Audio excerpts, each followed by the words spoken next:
I have a yearbook here from the University of Miami, and gosh, there are so many happy people in here. Heck, this page actually says people. Every single student in this book was selected. They were admitted to the University of Miami. So we're gonna head over and find Dr. Stephen Moore because I'm sure he has a unique perspective on identifying prospective students. We are back in the office of Dr. Stephen Moore, and we're ready to learn more about identifying prospective students. Right. Well, I'm always fond of the parable of the streetlight effect.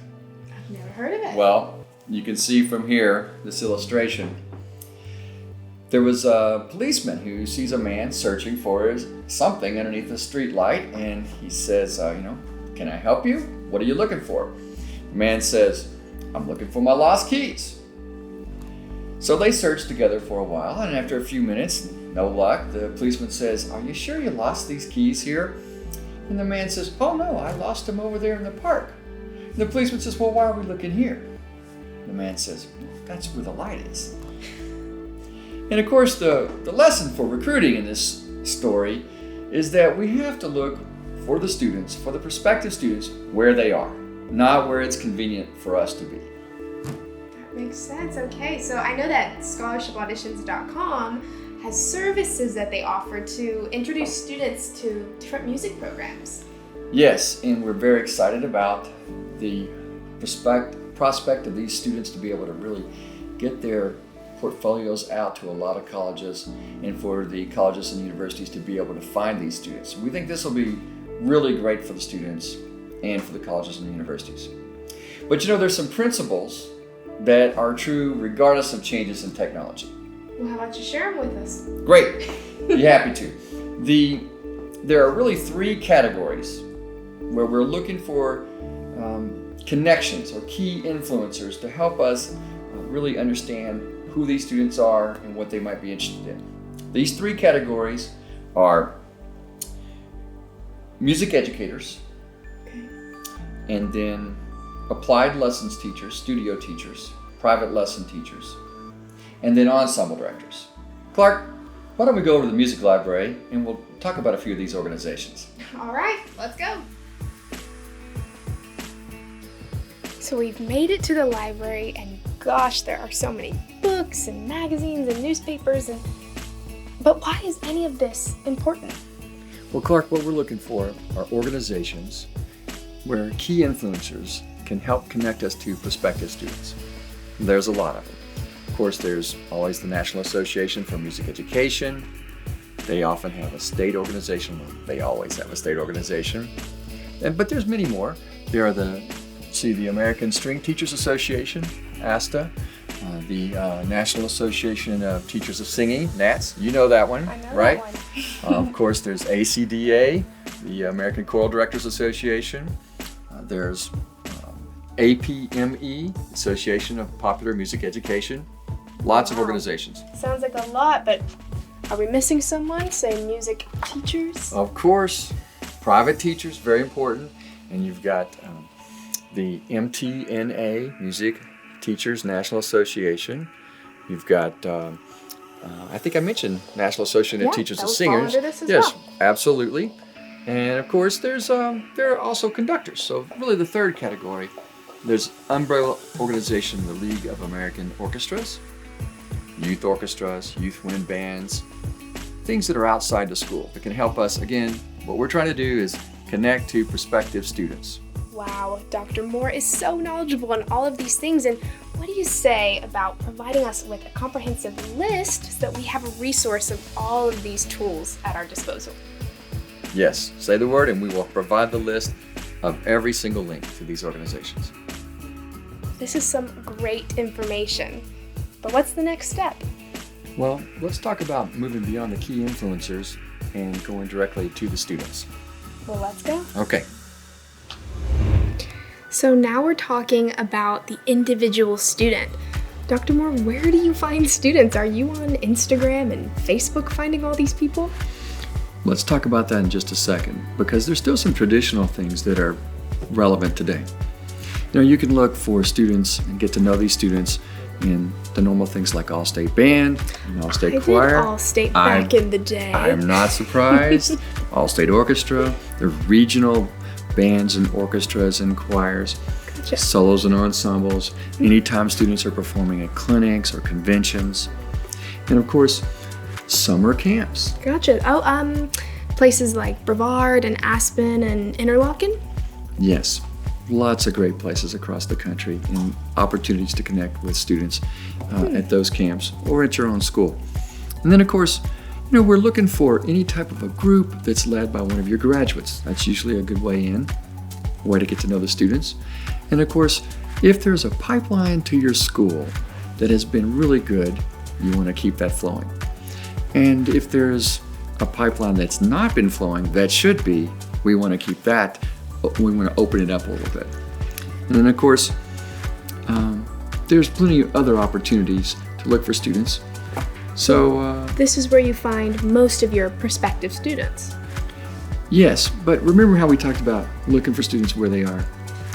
The popular music student, the contemporary music student, they may not be in the traditional organizations.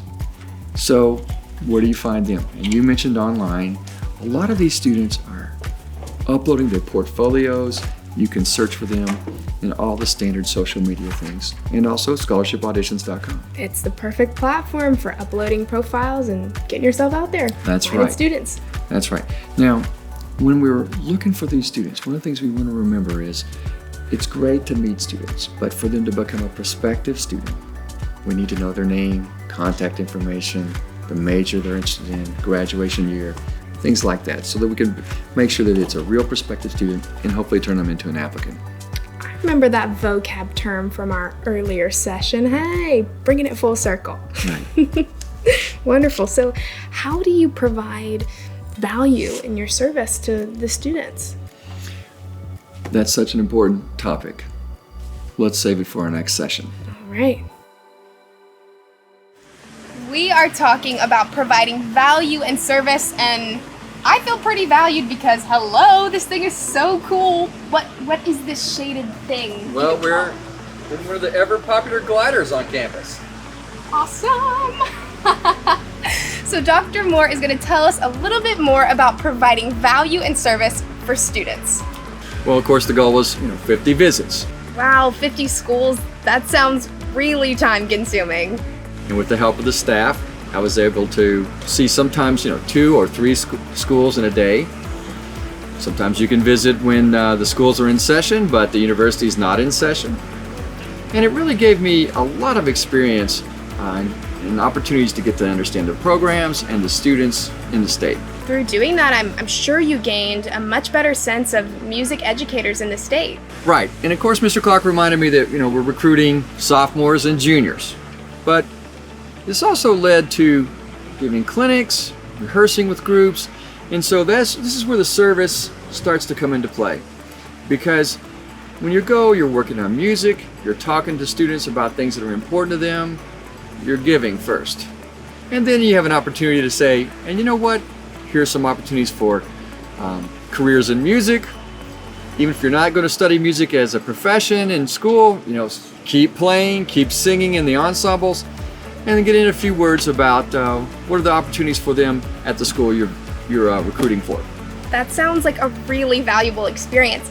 And I know that after your time at the University of Kentucky, you became the director of bands at Colorado State. So how did your approach change during that time? Well, it changed a little bit because I started to do about 20 visits a school year, 10 each semester. And a lot of times these were pure clinics. And so I would talk to them about, life in a college and all the opportunities for majors that they have that they may not be aware of. But most of all, what's important is, this providing service. Stephen Covey has a saying, seek to understand, then be understood. But a corollary to that is, serve first, and then it will come back to you.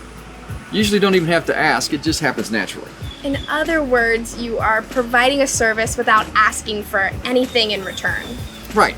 So you're providing a service, you're providing a valuable resource for the key influencers in the area, and then usually it comes back to you. What's a value proposition? Can you tell us a little bit more about that? Value proposition is when you're attracting students, because you're offering them something that they value more than their time and their money. Now, a value proposition is what a company promises to their customers, right? So it's the core mission, values, and principles of that organization. And it usually expresses what is unique about that organization and what, the customer might expect. So students aren't customers, but there's some things we can learn from that. Each school, program, or applied studio should have a really clear idea of the fundamental value proposition that they offer and be able to express that to the students in a clear and succinct manner. So recruiting events are really important. Can you give us a little bit more information on why? I got started by doing the school visits for recruiting events, and these later evolved into clinics and honor bands. But there are a lot of approaches to recruiting events. These will be different for each studio and each faculty member. It's not a prescription or a recipe, as we mentioned earlier. Each person needs to decide what works for them and the students that they want to attract. Well, Clark, as much fun as this is, let's go inside and talk some more. All right, let's head in. I was really enjoying this glider though. Come on. Thanks for bringing me back inside. It was a little toasty out there. For some reason, I gravitated toward tea, but it's cooling me down. Well, it's always good for singers, isn't it? Always good for singers. So speaking of singers, Dr. Moore, when I lived in Lexington, Kentucky, that's where I grew up, I was always at the University of Kentucky Opera Theater performances and master classes, and I even had some lessons with the faculty at the University of Kentucky. And that was a huge part of my deciding to go to the University of Kentucky. So do other schools offer such, master classes and opportunities? Yes, and I'm sure you felt a lot more comfortable on that campus and with those professors after having that experience. Yeah, I did. So yes, and as we said, it's different for each teacher. So a recording, a clinic, an audition, a master class. For example, if a trumpet teacher is performing a concerto with an orchestra, it would be reasonable to really leverage that performance, to combine that trip with a visit to local schools and, have the master class. Invite the directors or students to a dress rehearsal or performance, communicate with social media posts leading up to the concert, Smart. during the concert, after the concert. So what you're really trying to do is take the performance and amplify it. Gotcha. So when a valuable service is provided, you don't need a strong recruiting pitch, essentially.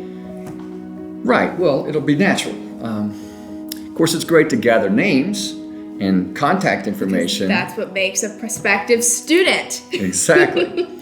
But, if you believe in yourself and you believe in your program, then you basically are doing your students a favor, or your prospective students a favor, by articulating the value proposition of your school and studying with yourself.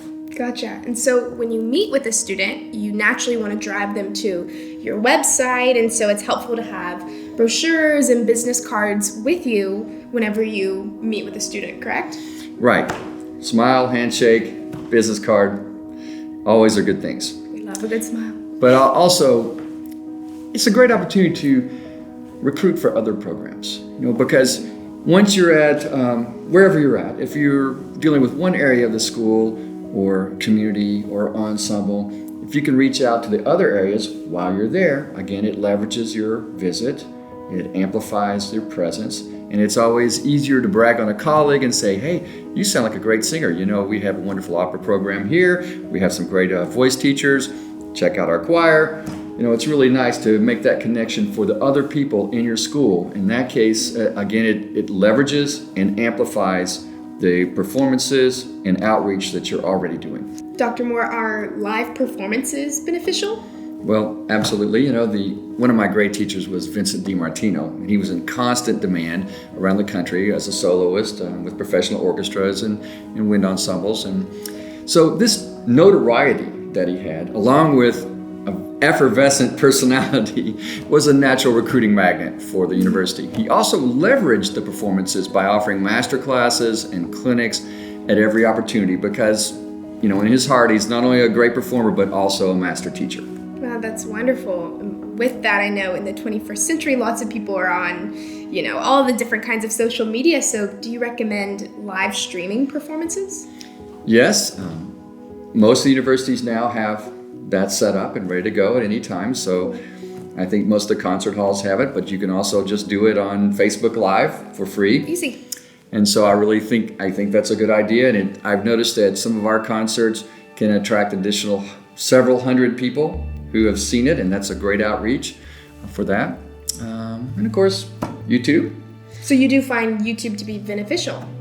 Yes, I think YouTube, creating a channel on there, Vimeo is a really great online resource, and you can help with, become a key influencer of students, prospective students. The services are often free. Vimeo has a little bit of a charge, but I will say that the qualities of audio and video production are increasingly important. Like I know that our jazz program here is led by John DeVersa, another charismatic trumpet player. He has a YouTube, thousands of followers, and he often creates things that are snackable, I think he calls them. In other words, not a 2-hour concert, but just little segments. I like that, snackable. Right. It's so wonderful to hear that you're utilizing social media and that other schools are as well, because that's what my generation is all about. Right. I also want to make a point, though, that recordings are still viable as recruiting events. Whether it's just a self-produced that you distribute and is streamed, that's great. But also, we had several Grammy-nominated, Grammy winners here at the University of Miami this year. It brought a lot of recognition, a lot of publicity to the school, and I think it helps attract prospective students. And so, just the act of a recording is not necessarily a recruiting event, but when you leverage that and get this out to prospective students, then it becomes a recruiting event. Okay, so I have to ask, what do you think is the most effective way of recruiting students? Is it online or is it in person? Well, of course, it takes, on average, about 7 or 8 contacts for a student to get involved in anything, really. And so 7 or 8. we love to bring them on campus. I think that's what you suggested earlier, and we like that because they want to experience the teaching and the performing and the practicing and the culture of the campus. And so that's the reason that many schools offer honor bands and honor choirs and orchestras, just various educational opportunities to attract them to campus. So, if they're comfortable on campus, they're more likely to choose that school as their home, that community, for 4 years. That's what it's all about, finding the right fit. And as the times change, lots of different methods of outreach change as well. Well, it's really important to stay up with the trends, and as you mentioned, they change more quickly all the time. So you're scanning for trends, and one of the best ways to do that is to connect with the younger people, with that age group, that 16, 17, 18-year-old age group, and see what's the best way to reach them. That is just it. Change is inevitable, but I know that what we've learned here in session 5, that all of these methods are going to withstand the test of time, that's for sure. Well, thank you. A lot of the principles should remain the same, and I will reiterate that each faculty member, each program is different. They'll take their own path. We just want to make sure that they are, in fact, being successful with what they do. Yeah, it's all about laying that foundation. So with that, I will say thank you for your time, Dr. Moore, and for all of your experience. Thank you, Clark. It's been great working with you.